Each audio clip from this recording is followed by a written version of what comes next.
Hey everybody, it's Jason Blaha here, and today I want to chat with you guys a little bit about understanding that testosterone boosters do not work. They are one of the biggest long-term scams ever invented, and quite frankly, the obsession over testosterone as it pertains to people who are not chemically enhanced or who do not have a medical issue is really an irrelevant topic to begin with. Right? It does not matter to any meaningful degree. But bad marketing and unethical marketing has convinced people otherwise to where they obsess over something that literally is not that important. So first of all, and we'll get to that in a minute, it's really the only thing you can do to improve testosterone is usually just a healthy lifestyle. If you have low testosterone, it is due to something with your health, and that something with your health could just be that you're getting old. Okay, that could be part of it also. But back over to the point on test boosters. The studies have overwhelmingly shown, with few exceptions, that test boosters do not work. Okay, and I want to be clear there. And there's been several types of studies that have looked at this. There's been independent and there's been supplement industry sponsored studies for their products. Pretty much anything that has not been supplement industry sponsored, any decent studies have all shown nothing, no significant improvement in testosterone. Okay, we need to be clear there, no significant improvement. When you have the industry fund a couple of small studies, you'll see a couple of products that do show some promise. But there's two caveats that we need to look at there. Number one, when independent studies look at those same substances, it doesn't do the same thing. Okay, that's usually, that's a red flag. Meaning independent studies that have no funding from companies that are making money selling those products, they don't find those benefits. Number one. Number two, when they show benefits in the industry-sponsored studies, it's not enough to matter. Meaning, it might be a minor placebo effect in terms of your mood and sex drive, but even it's usually clinically irrelevant outcomes because it'll be, a 10, a 20, or 25% increase in testosterone. Okay, and we need to be clear here. If you're in, say, the low end of the healthy range, a 20% boost, a 30% boost is not going to affect your muscle growth. You are not going to gain a single pound of muscle from that over the next year. You're just not.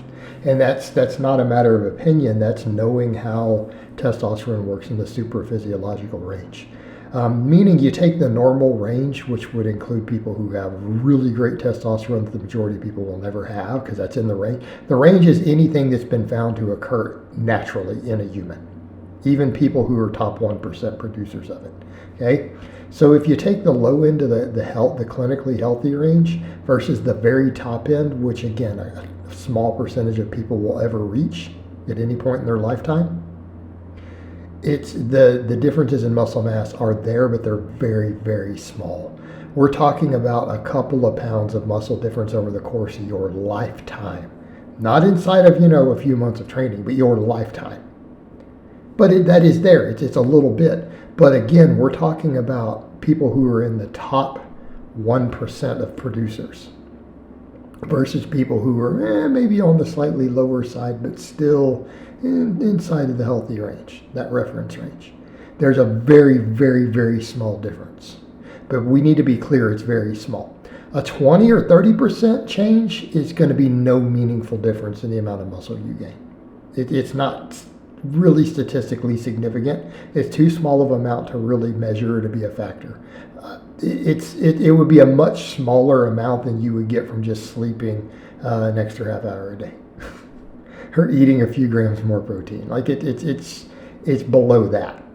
Okay, so that's what people need to factor in. These things don't work. They just don't work. And now keeping in mind, those differences are not found like that. Like when we talk about that boost being there, that is only in biased research.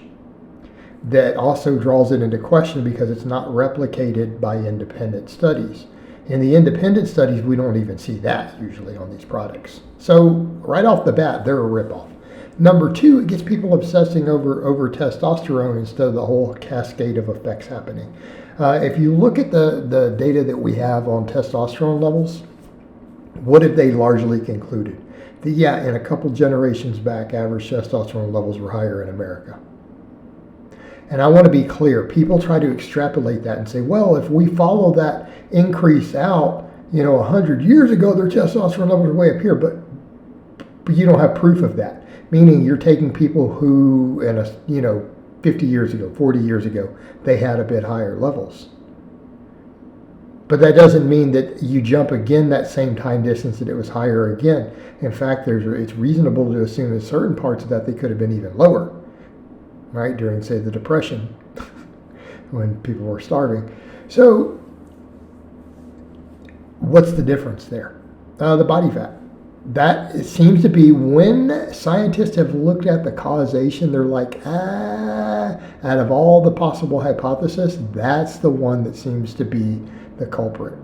We are more obese now than then. Guess what, guys and gals? That if you're morbidly obese, your hormone profile is going to negatively suffer. And it's not going to be just your testosterone. Okay? A lot of the hormones and health markers in your body are going to decline. They're going to be worse as a result of being morbidly obese. It is bad for your health, right? It raises cancer rates, heart attack rates, lowers testosterone, all these things. Insulin resistance, okay? Makes your fasting glucose worse, everything. It's not just your testosterone, but that is the culprit. That appears to be the primary reason for that disparity over a couple of generations. It's because we have gained a lot of body fat on average as a society. That's it. Okay? Your solution is to just exercise and to eat a better diet and have less fat. That really is the solution. That's the solution. And the testosterone is the least of your worries. Like, what people need to understand, if your lifestyle is unhealthy enough that your testosterone is lower and you find a way to boost the testosterone back to where it should be, you are still going to be just as unhealthy and you're still going to struggle with your muscle gains and fitness and everything else. The testosterone is not going to fix it.